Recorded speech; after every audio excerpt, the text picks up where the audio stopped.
Sebelum tanya, yang Silakan, Andre. oh ya, ini kenapa dari agama Protestan pendeta sudah mulai pakai rosario, mungkin khotbah begitu, kenapa ya? Oh, ini pertanyaan bagus untuk Maria Love yang ada di sini SMM itu Mantap, Serikat Pas. Maria Putra. Jadi dia yang jawab, saya tidak mau jawab. Pas, Oke, pas, pas. sekarang pendeta saya sudah mau pakai gas rosario atau nih. rem? Mau gas atau rem? Gas, Pater, gas. Gas, Pater. Kalau mau Tapi gas jangan ya. masuk jurang ya, Pater. Jalan lurus. Ini. Oke, pertama begini. Pertama, saya juga lihat kemarin itu VT mereka yang pakai rosario. Saya bilang begini mereka. Sekarang kan ada fenomena besar di Indonesia kan, atau sekarang di dunia nih, ada fenomena besar bahwa banyak sekali sekarang tuh yang kembali ke gereja Katolik, banyak sekali.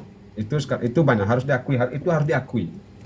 Negara Eropa juga itu sudah banyak. Misalnya yang terbaru tuh kalian tahu semua bahwa di Prancis tuh hampir 17.800 orang tuh dibaptis. Dan negara-negara lain juga dibaptis. Itu artinya bahwa di Indonesia kan kemarin juga saya dengar tuh ada yang di Indonesia di Bekasi tuh yang katanya itu ada ratusan anak-anak muda tuh yang kembali ke gereja Katolik dari Protestan ke Katolik. Nah, ini juga salah satu metode mereka hanya mengatakan bahwa kita sama kok. Kami punya rosario, Katolik juga punya rosario, kami juga punya rosario. Nah, sekarang mereka kan bacaan mereka harian itu seperti bacaan orang Katolik, dan jawaban mereka tuh di gereja itu misalnya demikianlah sebab Tuhan, itu persis gereja Katolik. Saya lihat kemarin. Ini hanya mengatakan bahwa mereka sekarang tuh cemas, mereka sekarang tuh takut bahwa nanti banyak orang kembali ke sana karena memang kebenaran tuh punya jawaban sendiri dan punya jalan sendiri. Dan mereka sekarang tuh gunakan ornamen Katolik tuh hanya mengatakan kepada pada kita sama. Kalau begitu ya saya tidak mau ke sana ya. Saya tinggal sini saja karena kan sama. Di sini sama saja kan. Itu pertama. Yang kedua, mereka tuh pakai rosario dan sebagainya itu. Itu seperti sama dengan begini. Setan tuh kadang-kadang dia memanipulasi orang tuh dengan hal-hal yang rohani ya. Kadang-kadang setan tuh memanipulasi orang tuh dengan hal-hal yang rohani. Ingat, saya harus katakan jelas. Manusia pertama yang mengalahkan setan adalah Bunda Maria. Manusia pertama yang menginjak kepala setan adalah Bunda Maria saat dia mengatakan, "Aku ini hamba Tuhan, terjadilah padaku menurut perkataanmu." Itu perkataan Bunda Maria adalah perkataan kemenangan ya. Perkataan jika aku ini hamba Tuhan, terjadilah padaku menurut perkataanmu, itulah perkataan jawaban kemenangan manusia. Kemenangan manusia atas setan. Jadi Maria adalah manusia pertama yang mengalahkan setan dengan menginjak kepala ular seperti dalam Kejadian 3 itu. Saat itulah. Jadi itu kadang-kadang setan itu memanipulasi orang untuk sesuatu hal yang benar, tetapi tujuannya salah. Contoh yang paling nyata, misalnya begini, Santo Petrus kan, Yesus mengatakan, mari kita kembali ke Yerusalem. Apa kata Santo Petrus? Jangan Tuhan, jangan kamu pergi ke Yerusalem. Nanti orang sedang mencari kamu di Yerusalem. Apa kata Tuhan Yesus? Enyalah iblis daripadanya, karena kamu bicara bukan apa yang dibicarakan oleh manusia. Dari sekarang fenomena di mana orang Protestan atau pendeta yang menggunakan rosario itu adalah salah satu cara setan untuk memanipulasi kebenaran. Itu salah satu cara setan. Bagaimana mungkin mereka menggunakan rosario, tidak tahu apa rosario itu artinya apa. Mereka menolak keras tentang Bunda Maria, tapi mereka menggunakan sarana-sarana Katolik untuk menghormati Maria itu. Ini kan cara-cara setan untuk memanipulasi orang. Bahkan itu. Ingat ya. Saya juga tidak tahu motivasi mereka itu mereka secara tidak sadar. Kalau kita refleksi Merologi. Jadi setan itu menggunakan jasa manusia yang katanya baik ini untuk memanipulasi orang. Mereka menggunakan rosario, tapi esensi dari rosario itu mereka menolak. Lalu apa artinya mereka pakai rosario? Nah, makanya kembali ke jawaban pertama tadi, bahwa mereka sekarang sedang khawatir karena begitu banyaknya orang-orang sekarang tuh terpesona dengan liturgi Katolik, terpesona dengan cara ibadah orang Katolik. Daripada pendeta atau siapa-siapa Protestan yang menggunakan rosario, itulah cara setan memanipulasi orang untuk menemukan kebenaran yang palsu. Karena biasanya setan itu menggunakan orang baik untuk memanipulasi orang. Ingat, saya lagi Santo Petrus, Tuhan jangan kamu pergi ke Yerusalem, nanti kamu akan dicari di sana. Apa kata Yesus? Nyala daripadanya iblis, karena kamu bicara bukan dari manusia tapi dari Allah tapi dari manusia. Orang yang dekat kita, orang yang kita anggap orang yang hebat, justru kadang-kadang dipakai oleh setan untuk mengajarkan ketidakbenaran. Rosario begitu.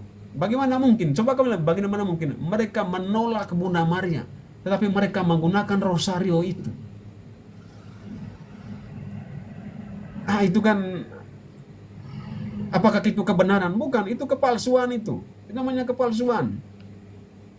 Itu kepalsuan. Itu setan sedang memanipulasi mereka untuk menggunakan itu. Sudah jelas di sini? Jelas sekali, Pater. Itu jawaban saya. Takut jemaat kabur.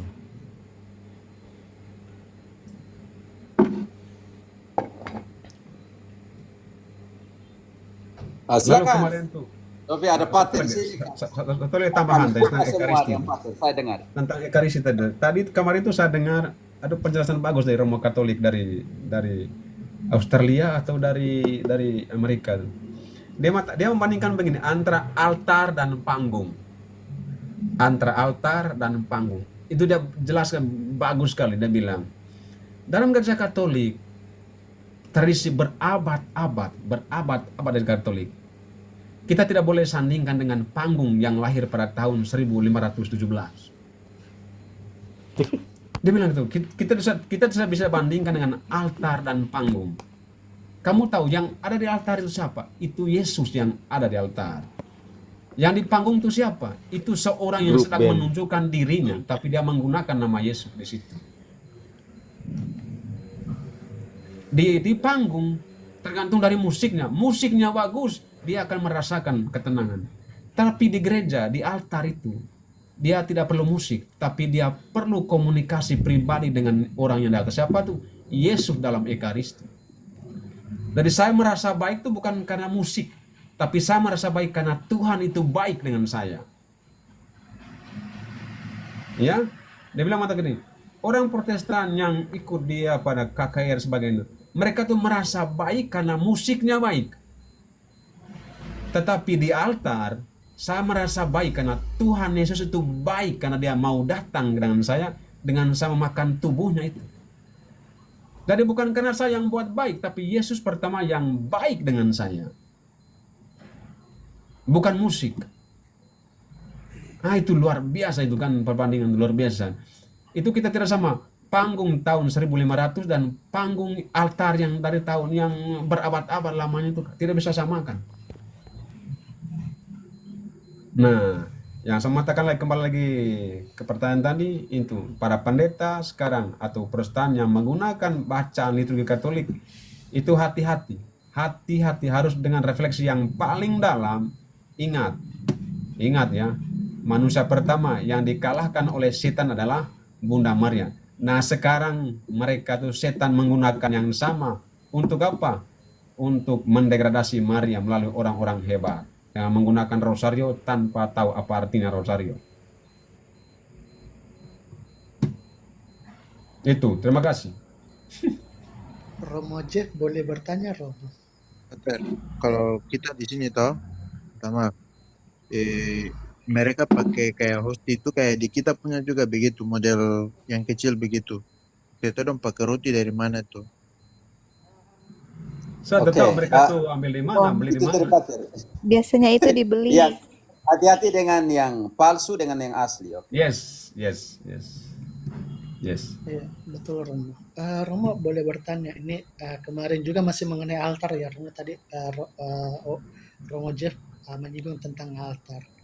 Nah, suatu kekeliruan dari para pengajar heresi, dia mengutip dari Bapak Gereja yang kurang terkenal, contohnya Marcus Maximus Felix dalam bukunya Octavianus chapter ke-10.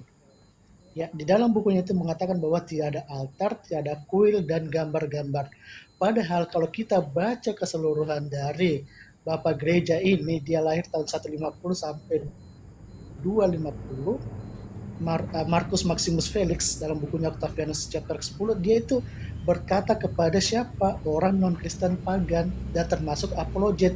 Jadi dia mengatakan di depan mata saya, mengatakan dalam bukunya Marcus Maximus Felix terhadap temannya Octavianus dalam melakukan apologet terhadap orang non-Kristen dan apologet Yunani, dia melihat kenapa Anda di dalam berdoa tidak ada altar, tidak ada kuil, dan tidak ada gambar.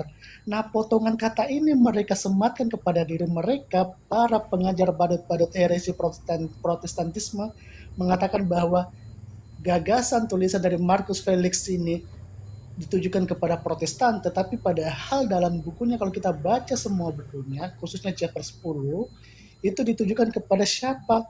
Para pagan non-Kristen. Jadi dia memotong untuk menempatkan formulasi kata-kata Marcus Felix ini untuk dirinya, suatu kekeliruan yang cukup mendalam. Berarti Anda mengatakan Anda adalah orang pagan, para Protestan, karena mengutip secara tidak senonoh potongan kata dari Bapak Gereja ini. Demikian, Romo. Makasih.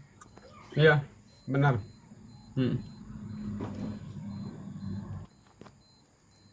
Makanya saya kalau dengan Protestan saya bilang hanya kitab suci, kamu ambil kitab suci karena kamu tidak punya hak untuk baca tradisi dan magisterium. Karena apalagi kalian tidak punya sejarah, buat apa ngomong sejarah? Karena sama saja mereka tidak punya tradisi. Baru ambil buku-bukunya Bapak Gereja. Berarti kamu lucunya kamu tidak percaya kepada tradisi, tapi kamu magisterium, tapi kamu pakai Bapak Gereja punya, kan jadi lucu. Nah, itulah mereka tuh menolak konsil, katanya konsil itu, tapi mereka menggunakan kitab suci hasil konsil itu.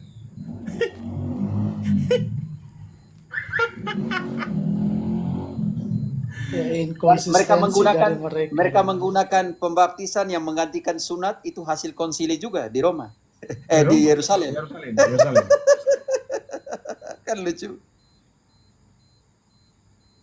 Maka saya bilang tadi, mereka tuh skip skripturanya, tinggal sholat. Gitu.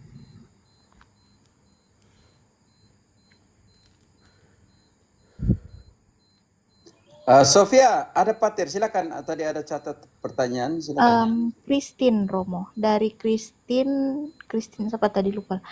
Masih ada di bawah sih tadi di typing. Katanya awam dalam keadaan emergensi, apakah bisa membaptis orang yang mau masuk Katolik?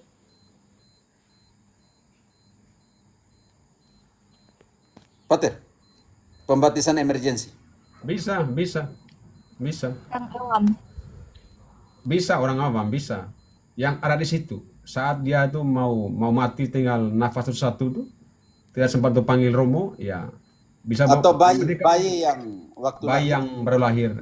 Yang penting formulanya ada, airnya ada, formulanya ada, materi dan formanya ada. Sambil Engkau dalam Bapa dan Roh Kudus, amin. Setelah itu nanti akan lapor untuk dicatat. Jangan bilang tidak lapor ya. Jangan terlapor, harus lapor, harus setelah dibaptis harus pergi ke paroki untuk mencatat. Apakah dia mau nanti satu dia mati, tidak apa-apa, harus dicatat di buku permandian. Begitu. Bisa. Siap. Ibu Christine sudah dijawab ya. Terus ada Mama Rosa jika mengunjungi. Tapi sebentar dulu, panggilan pastoral. Tapi jangan bilang semua jadi emergensi, jadi dia pergi baptis semua. Nanti ada yang pergi cari rumah sakit bersalin, dia jadikan semua orang jadi emergensi dan dia baptis. Itu tidak enak lagi. Itu tidak, itu yang itu harus dapat informasi akurat dari dokter. Ya. Kalau dokter bilang ini tinggal 1, 2, 3 menit, ya kamu saat itu harus lakukan itu. Ya. Jangan sampai kamu nanti emergensi, tapi lihat hanya mau gara-gara saya langsung kamu baptis, malah dia takut untuk dipersiapkan. Supaya dia punya nama catat di buku pembaptisan, jadi wahai lagi.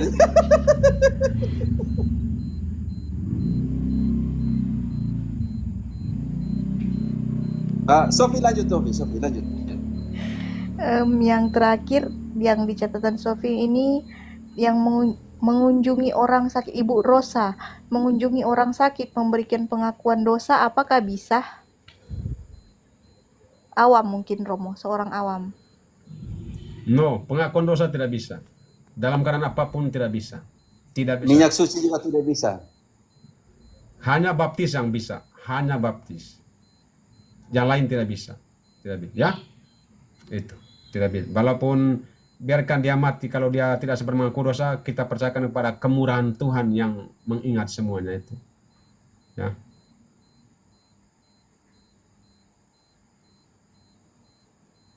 Oke, siap, Pater. Itu saja sih yang dicatatan. Mungkin ada Brother Marcel kalau ada catat yang lain. Soalnya tadi kepental keluar. Ya, Terus ada Dagia yang mau lain tambahkan, mau tanya. silakan Dagia dalam tema-tema tadi. Atau teman-teman mau tambahkan, silakan. Maksud Ibu Rosa diberikan oleh Romo. Pengakuan mengunjungi orang sakit memberikan pengakuan dosa. Romo yang memberikan, maksudnya begitu Romo. Itu sih iya, kalau itu sih iya. Kalau itu iya. Biasanya kami itu kasih itu 3 sakramen sekaligus biasanya. Kalau orangnya masih sehat, masih segar, 3 sakramen sekaligus. Apabila orang sakit, pengampunan dosa dan ekaristi, viatikum namanya. Biasanya kami pastor tuh selalu membawa tiga sakramen itu, pengakuan dosa, peminyakan suci, dan juga sakramen ekaristi. Untuk namanya viatikum namanya, itu bekal dia untuk kembali ke rumah Allah.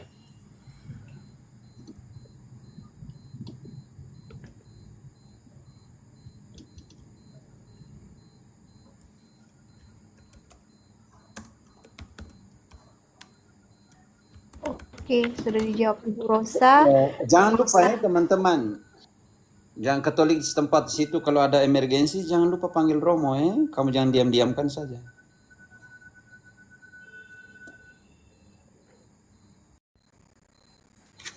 Oke, yang lain silakan mau tambahkan atau nanti sebelum komuni 2 rupa. Ini di bawah Romo ada. Dalam tata cara penerimaan komuni 2 rupa, apakah boleh umat mencelupkan sendiri hosti ke dalam cawan? Tidak tahu Pater, saya tidak pernah itu, saya tidak tahu Pater punya pengalaman pastoral bagaimana. Kenapa tadi? 2 spesies, 2 spesies. Ellos cogen con su mano o tú colocas con tu mano, hostias. Kalau kami di sini itu misalnya di Kuskupan ini, kalau ada yang kasih dengan sodor tangan, kami kasih di tangan. Kalau yang mereka pakai mulut, pakai mulut. Itu. 2 spesies, Pater, 2 spesies. Tidak. Itu dalam hal yang kami kasih itu misalnya perkawinan, misalnya tuh yang baru nikah tuh. Itu kalau nikah kami biasanya 2 tubuh darah Kristus, dan juga yang komuni pertama. Pater yang kasih celup atau mereka sendiri ambil dan celup gitu. Saya sendiri, saya. Sama seperti saya punya praktik sini juga seperti. Ya, saya sendiri yang kasih, saya, bukan mereka, saya. Ya. Itu.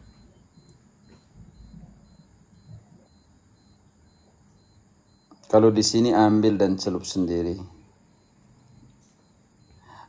Teman-teman, karena hati-hati karena hosti Indonesia itu kecil ya. Kami yang di Amerika Latin tuh hostinya besar. Takutnya celup sendiri jatuh lagi atau apa. Dia lihat itu. Hosti kalian lebih besar dari Indonesia tuh? Jeff? Besar ya. Sehingga saya tuh kalau pergi misa, kalau bak liburan tuh, ini kecil sekali. Tengah mati macam takut jatuh tuh. Kalau kami akan besar. Tuh seperti ini, ukurannya seperti ini. Oke. Indonesia kecil sekali begini. Indonesia begini. Amerika Latin punya besar begini. Atau Pater ada di sini? Ada, saya punya. Hidupkan kamera dulu, Pater. Nah, ini rotinya besar kan? Besar sekali jadi. Ini. Jadi kalau di mulut Besar coba sekali langsung kami. di mulut, Pater. Gampang kan di mulut. Gampang nih. Di tangan pun ini bisa. Di tangan tuh ada kita terus sedikit bisa. Masih besar ini. Indonesia masih kecil. Sehingga Indonesia kalau orang celup di sini tuh tidak sampai kena tangan. hanya ujungnya sini. Nah, kalau kita di Indonesia kan kalau celup tuh kadang-kadang sampai tua kan kadang-kadang tangan kan kena kan kadang-kadang karena Tangan kecil. juga kena darah jadi.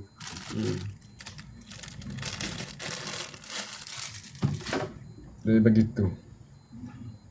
Tapi mayoritas orang di sini dengan langsung ke mulut, tidak ke tangan. Iya.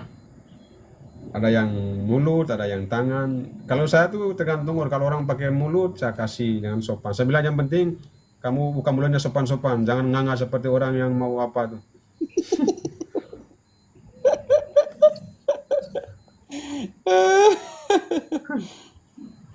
Jadi kita keluar pasal disuruh keluar lagi. Menganga lagi begini nih.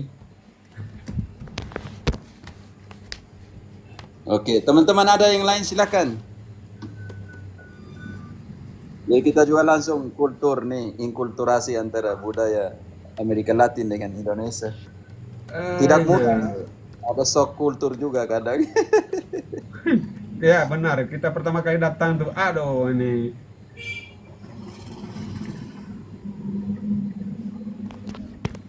Saya dari tadi awal minta supaya teman-teman Protestan yang mau naik lah, santai aja kan. Tidak ada yang mau naik dari tadi. Pater, ini ada pertanyaan tadi saya sempat catat.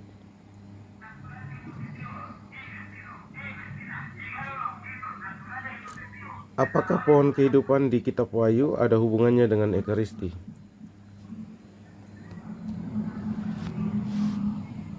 Wahyu 19 ya kalau tidak salah.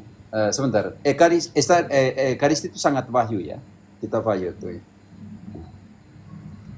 Sebentar saya arbol della vida dan Apokalipsis. Harus analisa. Oh, dia ambil bagi Apokalipsis Wahyu 27 ya kalau nggak salah. Iya, Pater. Ya, coba dibaca itu.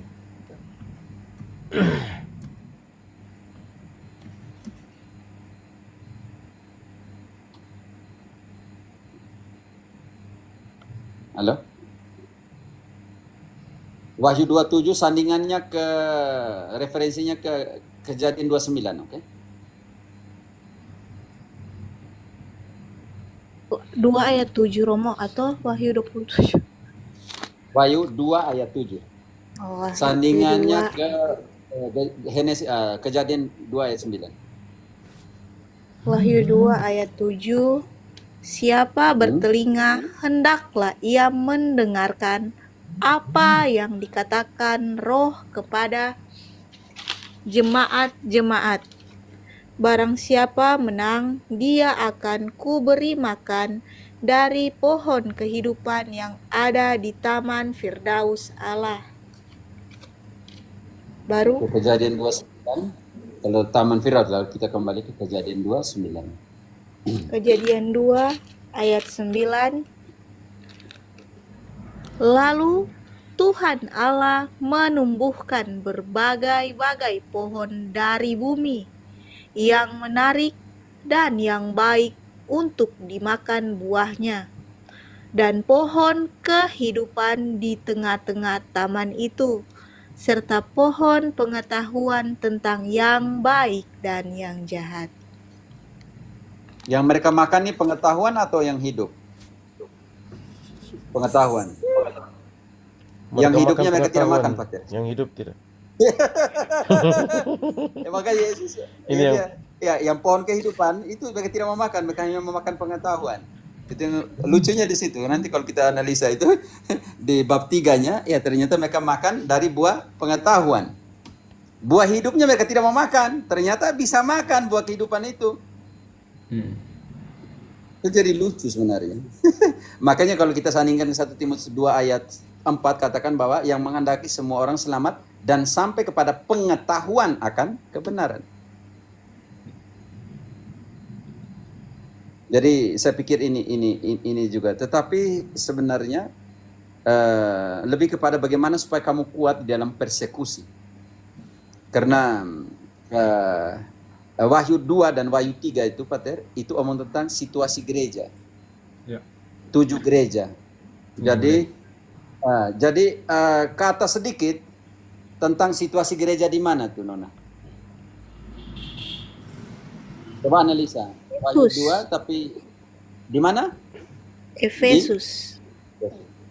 Baca kembali Efesus tentang Efesus. Efesus cinta pertamanya. Oke. Ayat berapa Romo? Dari yang tulis kepada Efesus. Tulislah Kepada kepada jemaat. malaikat malaikat Efesus.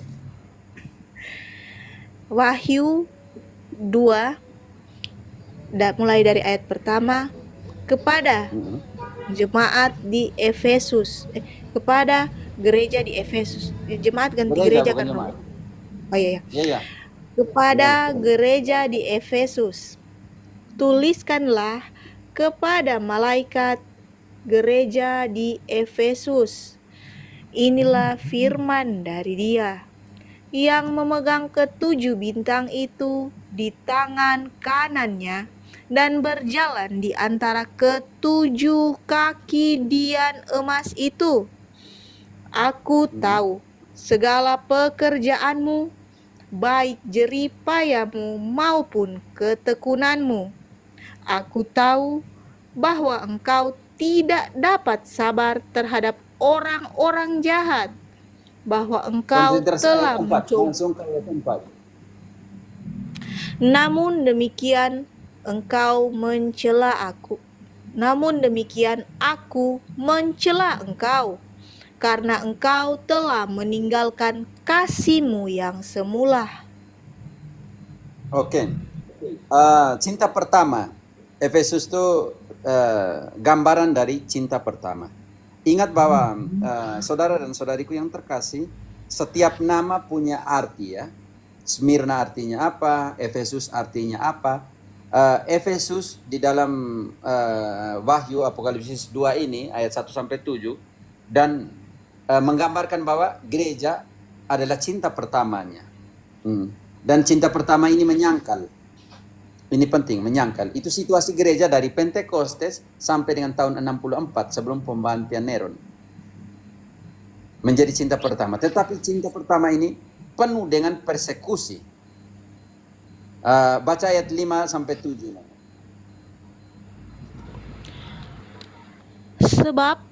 Sebab itu ingatlah betapa dalamnya engkau telah jatuh. Bertobatlah dan lakukanlah lagi apa yang semula engkau lakukan.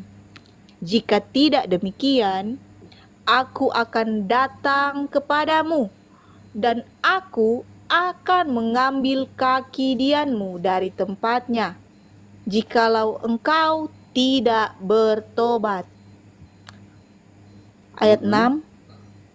Tetapi ini yang ada padamu, yaitu engkau membenci segala perbuatan pengikut-pengikut Nikolaus, yang juga ku benci.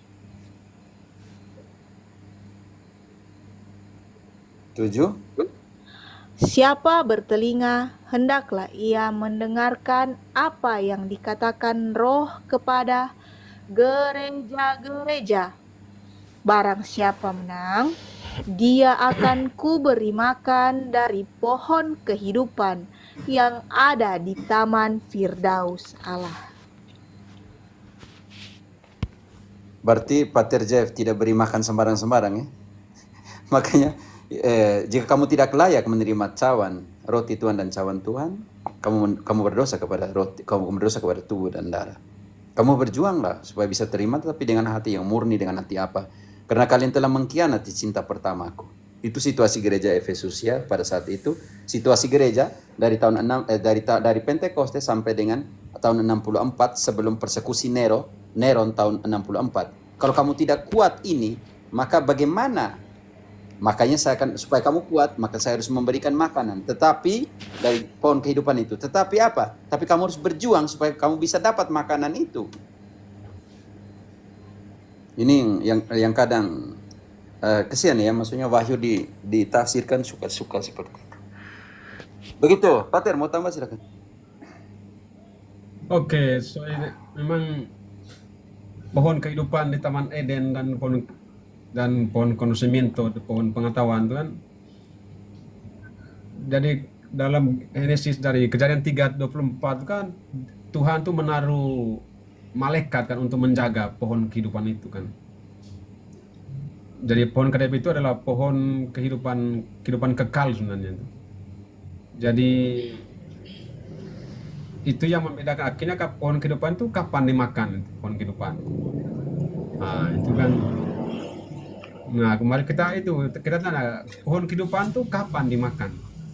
Dan siapa yang makan pohon buahnya pohon kehidupan itu? Yang di Kejadian mereka tidak mau makan supaya hidup. Mereka ambil yang pengetahuan. Nah, sekarang lucu kan di situ ya. Kadang, aduh, ada yang kasih hidup tidak mau makan. Ternyata sekarang mereka bilang simbol. Jadi ingat itu. Jadi kenapa tidak makan? Kenapa Allah itu mereservasi melindungi pohon kehidupan itu? Mengapa tidak lindungi pohon pengetahuan? Mengapa hanya mau makan pohon pengetahuan tapi tidak makan pohon kehidupan? Dan pohon kehidupan ini Allah itu menjaga oleh malaikat. Sehingga Adam dan Hawa tidak makan pohon kehidupan karena dijaga oleh malaikat. Di 3:24 kan. Nah, dan kalau tidak di Mazmur dia bilang panis angelicum ya. Roti malaikat. Makanya larinya ke Wahyu itu akhirnya tuh di bukunya Wahyu itu kan pohon kehidupan adalah simbol kehadiran Tuhan yang divina tuh, divina yang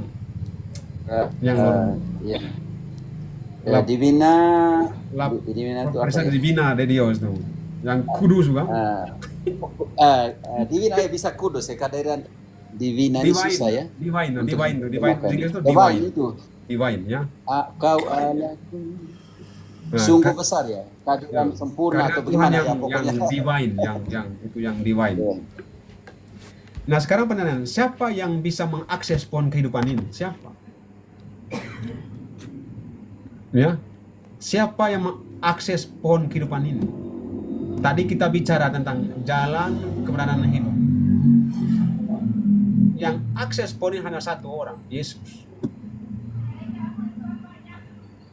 Ya, aksesnya itulah Adam baru, yaitu Yesus. Dari itu, selalu pernah tulis ini waktu saya masa ingat waktu paper saya S2 itu tentang pohon kehidupan ini. Marilah kita merawat pohon kehidupan ini bersama dengan Bunda Maria. Itu dulu saya pernah tulis ini. Dari itu. Jadi kenapa Adam dan Hawa tidak makan pohon kehidupan? Dia tunggu Tuhan akan melindungi itu, tunggu saat yang tepat baru buah ini dimakan. Nah sekarang mereka hanya buah pohon pengetahuan, dan sekarang kita sudah makan buah pohon ini, yaitu Ekaristi itu tadi, itu buah itu luar biasa kan.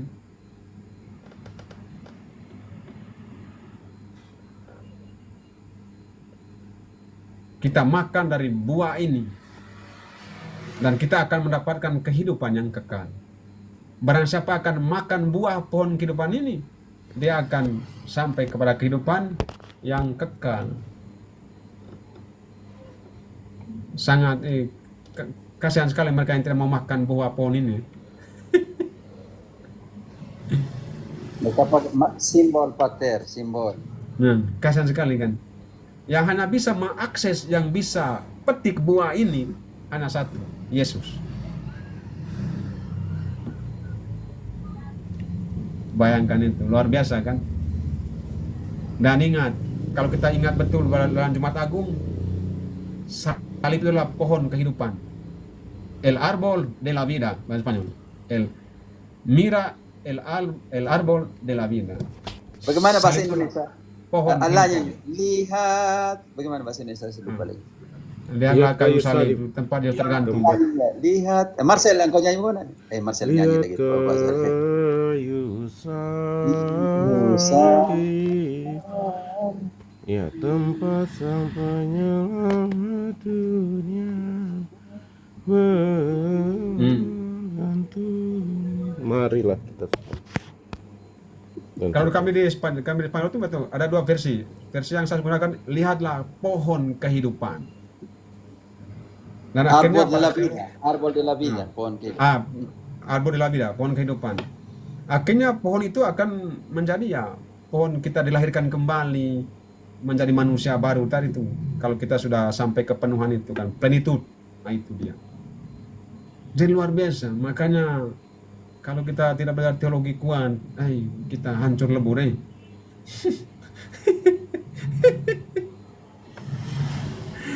Saya kadang kesian ya, maksudnya saya kadang kesian. Kesiannya begini, jemaat Protestan tidak mendapatkan pendalaman yang akarnya yang kuat dari teologi yang kuat. Kalau STT hanya mengajarkan bagaimana baca kitab suci selesai, ini menjadi persoalan. Soalnya. Baru bagaimana alat untuk teologi, karena ingat bahwa filsafat adalah pelayan teologi. Ya. Ini jadi persoalan. Analisanya basisnya di mana gitu. Makanya saya bilang bebas hai. Hai itu hati, akal, dan iman. Hai yang itu judul di situ. Hai, hati, akal, dan iman. Jadi akal tidak digunakan bagaimana?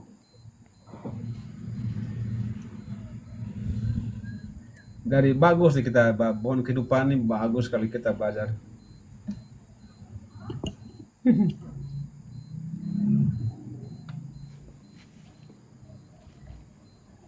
Kira-kira begitu teman-teman, kami ntar lagi makan siang nih. Oke, lagi 5 menit ya.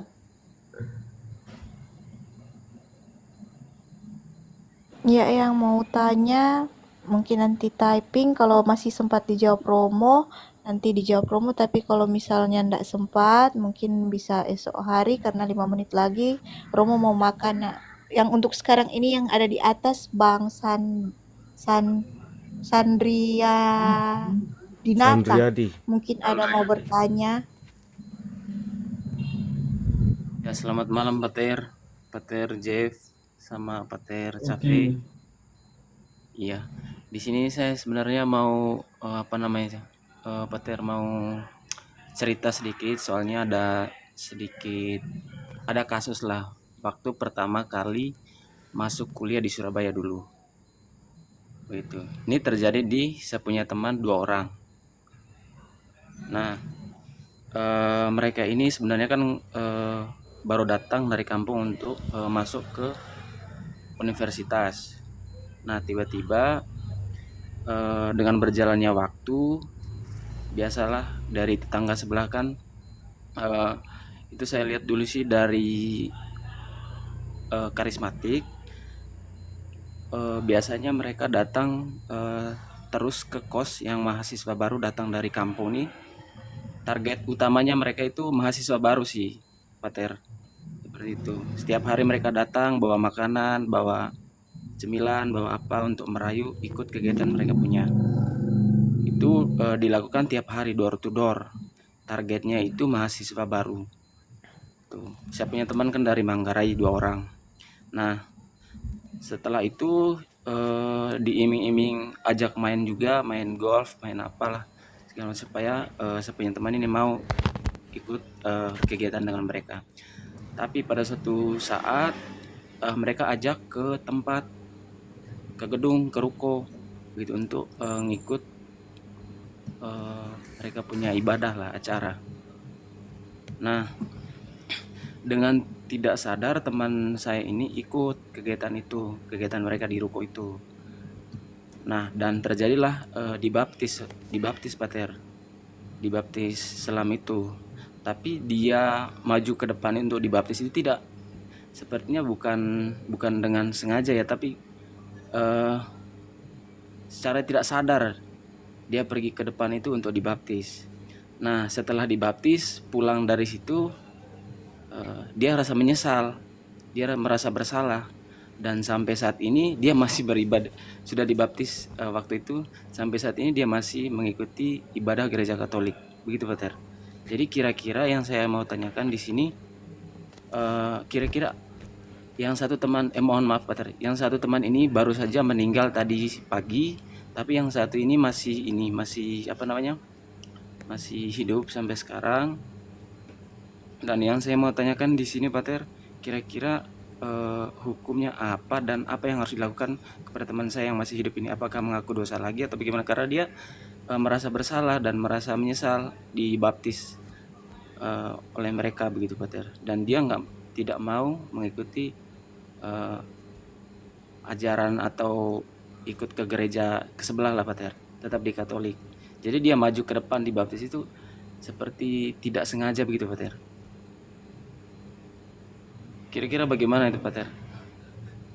Ke teman yang saya masih hidup, kalau yang satu itu sudah meninggal tadi pagi Pater. Itu. Tapi Pergi dari ke kecil kan dia sudah dibaptis oleh di gereja Katolik Pater. Pergi ke pastor paroki untuk mengaku dosa. Cukup itu saja, cukup tidak perlu lagi. Pergi ke pastor paroki mengaku dosa yang sudah dilakukan dan sebagainya, dan pasti akan berikan absolusi, ya selesai.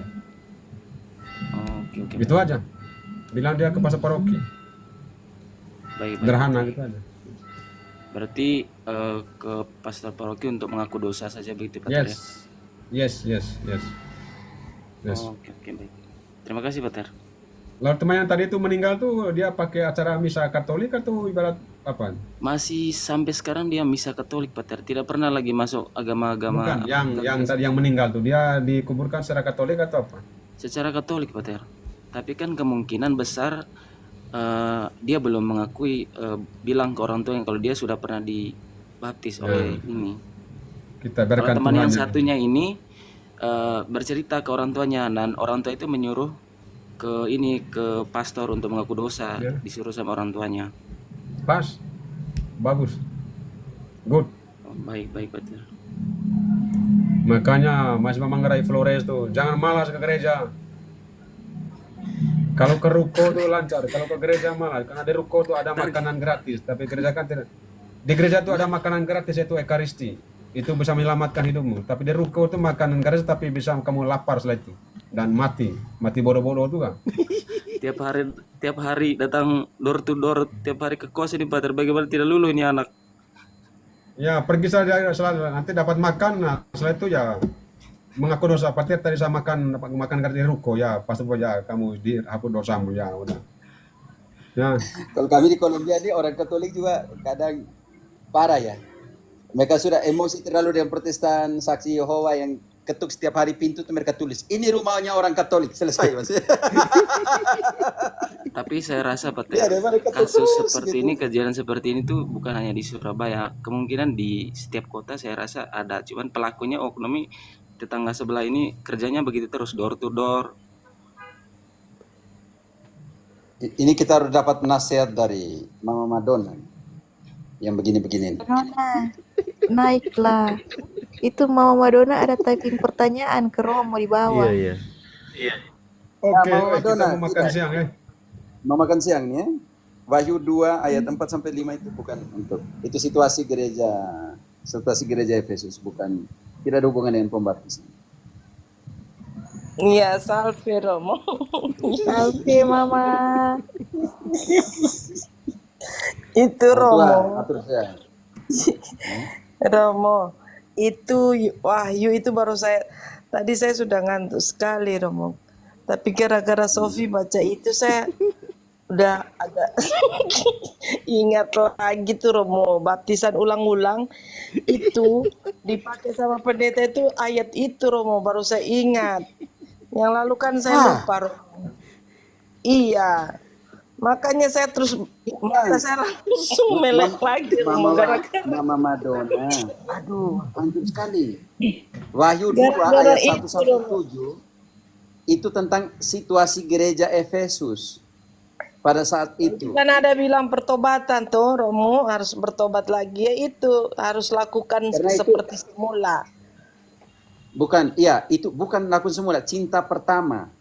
Itu fase gereja dari Pentekostes sampai dengan tahun 64. Iya Romo, itu Berarti- dulu Ya, si cinta pertamamu pendeta di mana? si pendeta itu dulu pernah pakai ayat itu Romo. Waktu membaptis ulang-ulang itu Romo. Pernah kan saya cerita ada pendeta dulu suruh baptis ulang-ulang karena dia pakai ayat ini Romo. Namun demikian aku telah Dan Karena lakukanlah apa engkau yang telah semula engkau meninggalkan lakukan. kasihmu yang semula. Sebab itu ingatlah betapa dalamnya engkau telah jatuh. Bertobatlah dan lakukan lagi apa yang semula engkau lakukan. Jadi bisa dibaptis ulang. Ulang-ulang, berulang-ulang. Ya, Kalau jatuh, sebentar dulu, Bu. Ini hati-hati. Bertobatlah dan lakukanlah lagi apa yang semula engkau lakukan. Kalau memang dia waktu sebelum dia bertobat dan lakukanlah semula dia bunuh orang, dia di sini bisa ayat ini bisa mengatakan dia harus bunuh orang lagi. maksudnya Romo baptisan. Jadi kan mereka kan kalau baptis itu karena pertobatan toh Romo. Maksudnya baptisan itu mereka kan untuk Ya, bertobat Bunda. kan. Jadi ketika Ayat kita ini tidak ngomong kita tentang dibaptis, pembaptisan. ya. Makanya itu Romo, saya baru ingat Gimana nih? itu ayat itu yang dipakai si pendeta itu Romo dulu. Makanya dia bisa baptis ulang-ulang. Berarti semua kata ada bertobat arti sama dengan harus dibaptis. Iya, jadi katanya dia. Jadi kalau kita jatuh lagi, berbuat dosa lagi, kita harus kembali lagi melakukan apa yang sudah kita lakukan semula, yaitu bertobat kan Romo. Jadi dibaptis lagi. Bisa. Jadi seberapa Berarti satu banyaknya orang kita bisa jatuh dalam di dosa. karismatik bisa berapa kali baptis? Iya, iya sebanyak itu kalau ya itu Romo yang dipakai. Ya sudah, kalau begitu bilang pendeta di depan ruang kebaktian taruh saja selang, terus semua orang lewat taruh selang dari atas, selesai. Terus semua orang yang datang pasti berdosa. Taruh aja selang di situ kalau begitu. Bukan masuk ke ruang pengakuan Romo, tapi harus dibaptis lagi. Jadi gitu. Ya, nanti, Iya, makanya buat Makanya kolam. saya makanya taruh baptis selang lagi saja Romo di dulu ulang-ulang. Taruh selang dengan air. buat kolam dalam gereja, buat kolam siapa yang mau bertobat masuk cebur di kolam langsung ganti baju ya selesai. Bawa sabun bawa sampo dari rumah ya kita sama saya cebur. Bawa bibir merah, bawa semua gincu, bawa semua, karena setelah itu harus make up lagi untuk masuk. Kalau tidak gimana? Dulu kan tidak paham Romo. Jadi dulu itu kan saya menganggap itu Sekarang saya mau sesuatu tanya, yang Bu mulia. Madonna.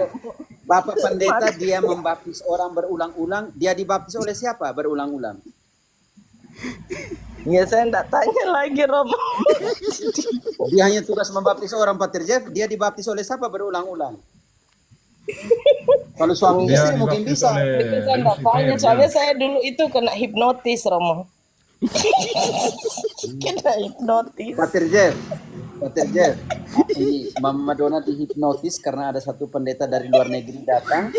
Mama Madonna kasih keluar semua dia punya uang yang dia punya tas itu, kasih semua.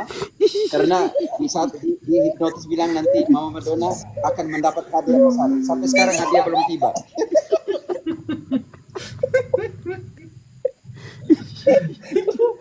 Mama Madonna cerita dulu. Jangan mengungkit masa Yang lalu bilang saya. mau dapat hadiah besar itu.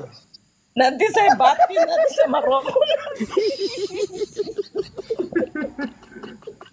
Kalau Romo ungkit-ungkit. Gara-gara itu Saya yang kata-kata baptis Pater Jeff. Romo nanti. Mama tuh kasih keluar semua uang yang ada di tas tuh, kasih semua.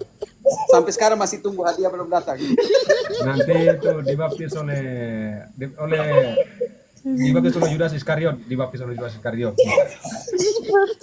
Yudas. Dengan 30 keping.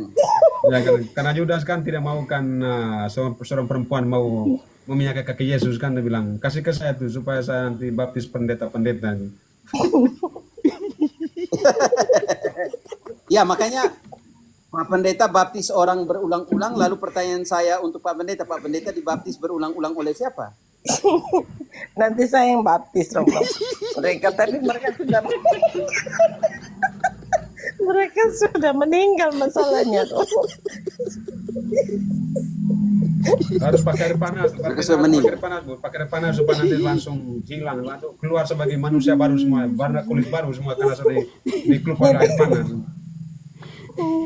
Jadi ayat Ya, itu Pater, Romo maksudnya- dipakai baptis ulang-ulang itu baru tadi pas muncul, aduh, saya langsung melek, ini dulu yang membuat saya Di mengapung-apung di pelan baptis orang, Romo. Mama. Untung nggak terbawa Jadi arus. ayat 1 sampai dengan 7, ayat 1 sampai dengan 7 itu situasi gereja Efesus. Cinta pertama. Fase gereja dari Pentekostes sampai dengan tahun 64, Neron, pembantaian Neron mulai. Jadi itu situasi yang ada di dalam gereja Efesus, hanya dipakai sebagai gereja Efesus, tetapi itu mau menggambarkan cinta pertama, mana kekristenan awal, gereja mula-mula atau gereja perdana hidup dari tahun Pentekostes tahun 33 sampai dengan tahun 64. Situasi gereja itu seperti itu. Berarti sudah ada juga yang ayat 6 dan 7, ada 5, ada penyesatnya juga di situ. Kalau kita mau analisa, oh ternyata ada penyesat di situ. Jadi bagaimana kembali? Kembali lagi dari mana? Dari Nikolaus yang Tuhan Allah benci sendiri. Kenapa? Karena pengikut-pengikut ini dia buat apa? Membawa orang ke tempat lain. Seperti itu. Ini yang dikatakan, tapi ayat ini tidak bisa dipakai sebagai pembaptisan. Karena sudah ada baptisan, sudah satu kali saja. Satu pembaptisan, mau baptis beribu-ribu, buat apa lagi dalam kitab suci tidak ada ribuan baptis. Makanya saya sebenarnya enggak mau naik. Biar kalau saya naik ke sini, saya selalu saya dibawa ke masa lalu saya yang buruk itu, Romo. Lalu Dari tadi kan, oke, saya mau dibawa aja Paulus biar bertobat. saya enggak terbawa dengan masa lalu. Paulus bertobat, bab 9 kisah. Setelah itu Paulus bertengkar dengan Petrus. Kata-kata keras ya. Kalau begitu kita mau katakan bahwa Paulus berdosa atau tidak berdosa? Dia menggunakan kata keras. Berdosa. Lalu setelah itu kita tidak temukan lagi Paulus dibaptis ulang lagi.